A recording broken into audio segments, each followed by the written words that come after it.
Franchement, j'aurais pas parié que cette vidéo voit le jour, hein. Clairement, 2020, c'était l'année de personne. Et je suis pas mécontente que l'année se finisse, bien que on a beaucoup d'incertitudes pour 2021. Avant de commencer vraiment à vous parler de mes livres coup de cœur de l'année 2020, parce que mine de rien, il y en a eu, je tenais juste à vous remercier. Il s'est passé pas mal de choses pour moi cette année, de bonnes choses, mais aussi de très très mauvaises choses. Et vous avez été là, sans vraiment le vouloir, sans vraiment le savoir. Vous avez été un support émotionnel pour moi. Et rien que pour ça, bah voilà, merci infiniment. Si vous regardez cette vidéo et si vous avez envie de commenter, j'aimerais bien savoir depuis quand vous me suivez et comment vous m'avez connue. Juste pour savoir comment vous m'avez connue, depuis combien de temps vous me suivez et encore voilà, encore une fois, merci beaucoup.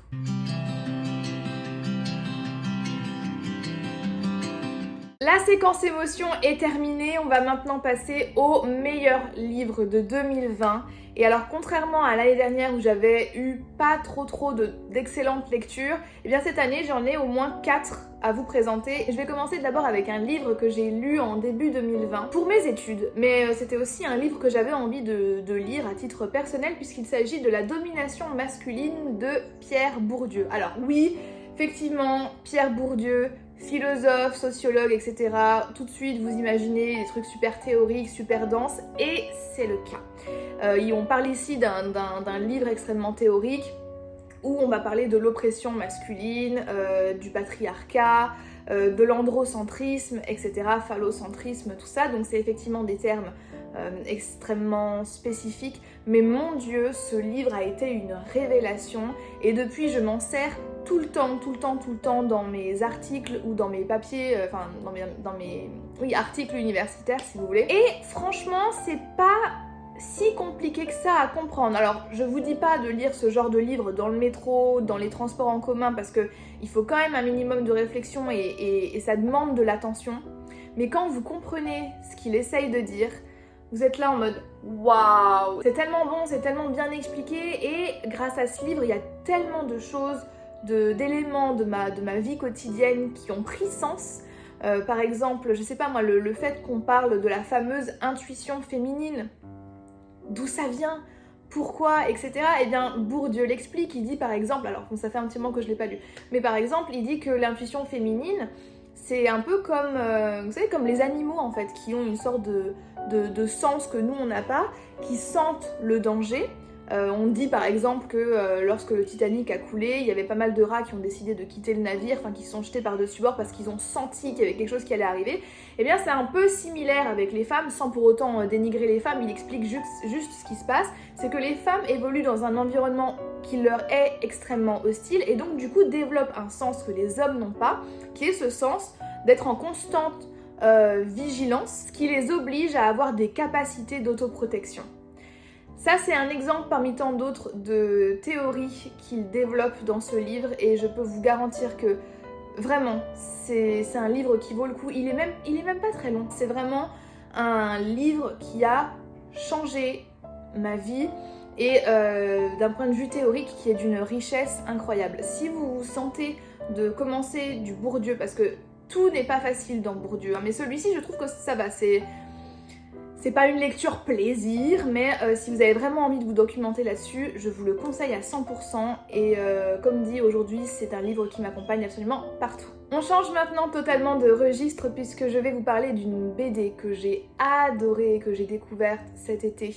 Il s'agit de Histoire dessinée de la guerre d'Algérie de Benjamin Stora et de Sébastien Vassan au dessin. Et alors bien sûr, il faut avoir un intérêt pour l'histoire et l'histoire coloniale française, bien entendu.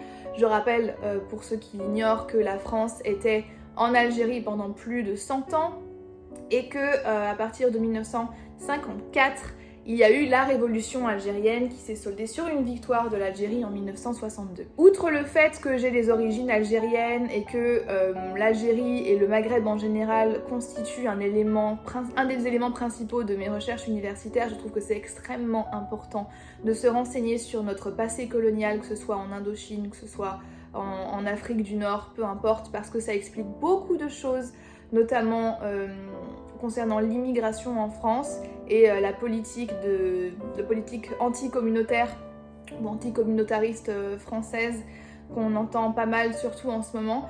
Et en fait, cette BD est une superbe BD parce qu'elle convient aux personnes qui n'y connaissent absolument rien et qui ont juste envie d'en savoir un peu plus sur la guerre d'Algérie, sur la révolution algérienne, sans pour autant avoir un livre assez pompeux, très dense, avec beaucoup d'informations. Et pour des personnes qui s'y connaissent un petit peu, je pense que, voilà, que c'est mon cas, eh bien, cette BD vous permet d'en apprendre davantage avec d'autres éléments, d'autres événements qui sont passés pendant cette révolution algérienne, et tout ça de manière finalement très ludique.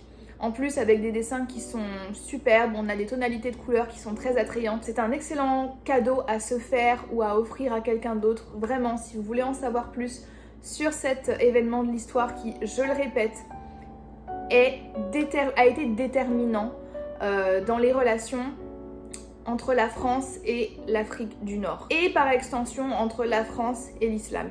Donc si ça vous intéresse, jetez-vous vraiment les yeux fermés sur cette BD. Et de toute façon, tout ce que Benjamin Stora, qui est un historien spécialisé dans l'histoire de l'Algérie, écrit, vous pouvez y aller parce que vraiment c'est absolument excellent. Troisième livre coup de cœur de cette année, je l'ai ici, je l'ai acheté ici et je voulais le lire depuis un petit moment. Il s'agit de The Sun and Her Flowers de Rupi Kaur. Alors j'avais lu Lait et Miel, qui est le premier recueil de poésie qu'elle avait publié, que j'avais conseillé à absolument tout le monde. Ça avait été aussi un coup de cœur. Et je connais pas une seule personne qui n'avait pas apprécié ce livre. Et en fait, je savais qu'elle avait écrit un deuxième recueil de poésie et j'hésitais un petit peu à me plonger dedans parce que le premier recueil avait tellement été excellent que j'avais peur d'être déçue. Et finalement, voilà, ce semestre, je me suis dit allez, c'est parti, vas-y, de toute façon tu risques rien. Et waouh, j'ai pleuré ma race. Il n'y a pas d'autre mot, j'ai pleuré ma race. Alors dans ce recueil-là, comme dans le premier recueil, elle divise ses poèmes en thématiques et toujours liés à l'épanouissement personnel. Alors pour ceux qui n'aiment pas la poésie, déjà j'en fais partie. Je suis pas une fan de poésie, mais croyez-moi, faites-moi confiance quand je vous dis que ça se lit. J'ai envie de dire ça se lit comme du petit lait, mais ça ne se dit pas en langue française.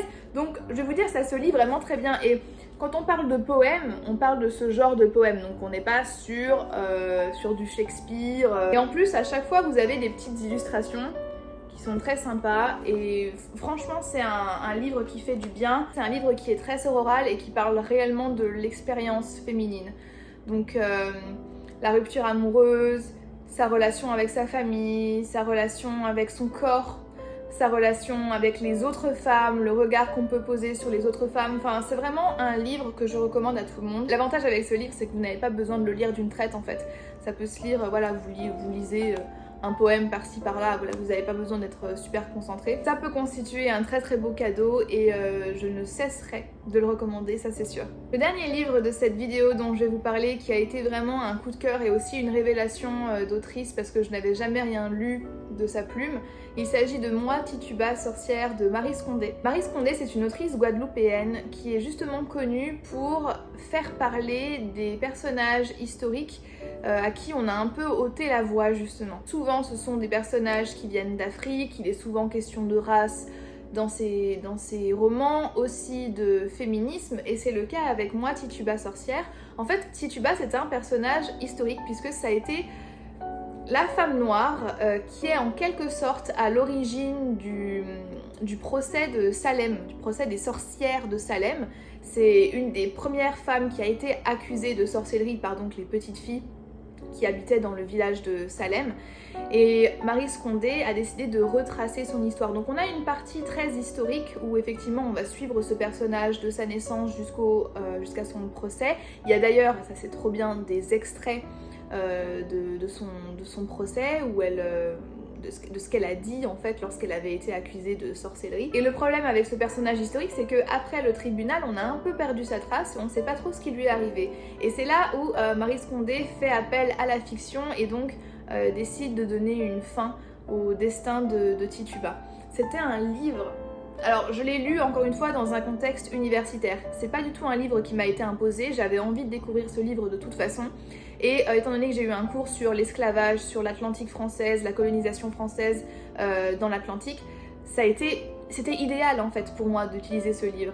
et ça a été une vraie révélation. J'ai très envie de lire beaucoup plus de livres de cette autrice. Elle écrit super bien. En fait, elle a une plume qui est simple, douce et qui fait que le livre se lit d'une traite. Très clairement, j'ai lu ce livre en 2-3 jours.